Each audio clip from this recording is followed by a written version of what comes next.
Bihar election ಹೊತ್ತಲ್ಲೇ R Ashok bomb ಸಿಡಿಸಿದ್ದಾರೆ. CM dinner meeting ಕಹಾನಿ ಬಿಚ್ಚಿಟ್ಟಂತ ಅಶೋಕ್ ಬಿಹಾರ ಎಲೆಕ್ಷನ್ ಹೊತ್ತಲ್ಲಿ ಆರ್ ಅಶೋಕ್ ಬಾಂಬ್ ಅನ್ನ ಸಿಡಿಸಿದ್ದಾರೆ. ಸಿಎಂ ಡಿನ್ನರ್ ಮೀಟಿಂಗ್ ಕಹಾನಿಯನ್ನ ಬಿಚ್ಚಿಟ್ಟಿದ್ದಾರೆ ಅಶೋಕ್. ಹಣ ಕೊಟ್ರೆ ಸಚಿವ ಸ್ಥಾನ, ಇಲ್ಲದಿದ್ರೆ ಜನವರಿಯಲ್ಲಿ ಚೇಂಜ್. ಇದೇ ಡಿನ್ನರ್ ಮೀಟಿಂಗ್ ಗುಟ್ಟು ಅಂತ ಹೇಳಿ ಅಶೋಕ್ ಬಾಂಬ್ ಅನ್ನ ಸಿಡಿಸಿದ್ದಾರೆ. ಇದು ಬಿಹಾರ ಎಲೆಕ್ಷನ್ಗೆ ಫೈನಾನ್ಸ್ ತಜ್ಞ ಸಿಎಂನ ಲೆಕ್ಕಾಚಾರ. ರಾಜ್ಯ ಕಾಂಗ್ರೆಸ್ ಸರ್ಕಾರಕ್ಕೆ ಹಣದ ಕೊರತೆ ಕಾಡ್ತಾ ಇದೆ. ನಿಗಮಗಳಿಗೆ 1800 ಕೋಟಿ ಬದಲು 300 ಕೋಟಿ ರೂಪಾಯಿ. ಇದರಿಂದ ಬಡವರಿಗೆ ಸಿಗಬೇಕಾದಂತಹ ಸಾಲ ಸೌಲಭ್ಯ ಸಿಗ್ತಾ ಇಲ್ಲ. ಬಿಹಾರದ ಎಲೆಕ್ಷನ್ ಹೊತ್ತಲ್ಲೇ ಆರ್ ಅಶೋಕ್ ಬಾಂಬ್ ಅನ್ನ ಸಿಡಿಸಿದ್ದಾರೆ. ಸಿಎಂ ಡಿನ್ನರ್ ಮೀಟಿಂಗ್ ಕಹಾನಿಯನ್ನ ಬಿಚ್ಚಿಟ್ಟಿದ್ದಾರೆ ಆರ್ ಅಶೋಕ್. ಕರ್ನಾಟಕದ ಬೊಕ್ಕಸ ಬರಿದಾಯಿತು. ಇದು ಮೊನ್ನೆ ಡಿನ್ನರ್ ಮೀಟಿಂಗಿನ politics. This is dinner meeting politics. Dinner meeting agenda ಏನು, ಪತ್ರಿಕೆಯಲ್ಲಿ ಏನು ಬಂದಿದೆ, ಚಾನಲ್ಗಳೇನು ಬಂದಿದೆ, ಅದು ನಿಜ ಅಲ್ಲ. ಅಲ್ಲಿ ಒರಿಜಿನಲ್ ಆಗಿದ್ದು ಈ 300 ಕೋಟಿಗೆ ಯಾವುದು ಅಲ್ಲಿಗೆ ಚಿನ್ನದ ಗಟ್ಟಿಗಳು ಬಿಹಾರಕ್ಕೆ ಹೋಗ್ಬೇಕಾಯಿತು.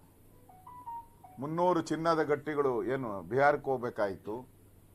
ಸುಮಾರು 50 kg ಆ ಗಟ್ಟಿಗಳು ದಾರಿಯಲ್ಲೆಲ್ಲ ಹಿಡಿದ್ಬಿಡ್ತಾರೆ ಅಂತ ಚಿನ್ನದ ಗಟ್ಟಿ ಮಾಡಿ ಕಳಿಸಿದ್ರು. ಅದು ಹೋದ್ಮೇಲೆ ಈಗ ಸಿದ್ದರಾಮಯ್ಯನವರು ಎಲ್ಲ ಮಿನಿಸ್ಟರ್ಗಳಿಗೆ ಒಂದೊಂದು ಗಟ್ಟಿ ಫಿಕ್ಸ್ ಮಾಡಿದ್ದಾರೆ. ಈಗ ಎಲ್ಲ ಮಂತ್ರಿಗಳಿಗೂ ಈಗ ಒಂದೊಂದು ಕೋಟಿ ಫಿಕ್ಸ್. ಈಗ ಕೊಟ್ಟರೆ ನೀವು ಡಿಸೆಂಬರಲ್ಲಿ ಇರ್ತೀರಾ, ಕೊಡಲಿಲ್ಲ ಅಂದರೆ ಜನವರಿಯಲ್ಲಿ ನೀವಿರಲ್ಲ. ಕೊಟ್ಟರೆ ಡಿಸೆಂಬರಲ್ಲಿ ನೀವು ಸೀಟು ಗ್ಯಾರಂಟಿ. ಇದು ಗ್ಯಾರಂಟಿ. 1 ಕೋಟಿ ಅಲ್ಲಪ್ಪ, ಕೋಟಿ ಪ್ಲಸ್ ಕೋಟಿ. ಅದು ಇಲಾಖೆ ಮೇಲೆ, ಯಾವ್ಯಾವ ಇಲಾಖೆ ವೆಯ್ಟ್ ಮೇಲೆ, ಇಲಾಖೆಯ ವೆಯ್ಟ್ಗಳ ಮೇಲೆ, ಇಲಾಖೆಗೆ ಎಷ್ಟು ವೆಯ್ಟ್ ಇದೆ ಆ ವೆಯ್ಟ್ಗಳ ಮೇಲೆ ಫಿಕ್ಸ್ ಆಗಿದೆ. ಕೊಟ್ಟರೆ ಡಿಸೆಂಬರಲ್ಲಿ ನಿಮ್ಮ ಹೆಸರು ಇದರಲ್ಲಿ ಇರ್ತೈತೆ, ಏನೋ ಮಂತ್ರಿಮಂಡಲದ ನಿಮ್ಮ ಆಫೀಸ್ಗಳಲ್ಲಿ. ಇಲ್ಲ ಕೊಟ್ಟಿಲ್ಲ ಅಂದರೆ ಜನವರಿಯಲ್ಲಿ ಆ ಇಲಾಖೆಯ ಆಫೀಸಲ್ಲಿ ಬೇರೆ ಮಂತ್ರಿ ಹೆಸರು ಬರ್ತದೆ. ಇದು ಆ ಮೀಟಿಂಗಿನ ಅಜೆಂಡಾ ಮತ್ತು ಗುಟ್ಟು.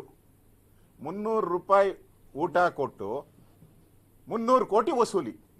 ಕರ್ನಾಟಕದ ಬೊಕ್ಕಸ ಬರಿದಾಯಿತು. ಇದು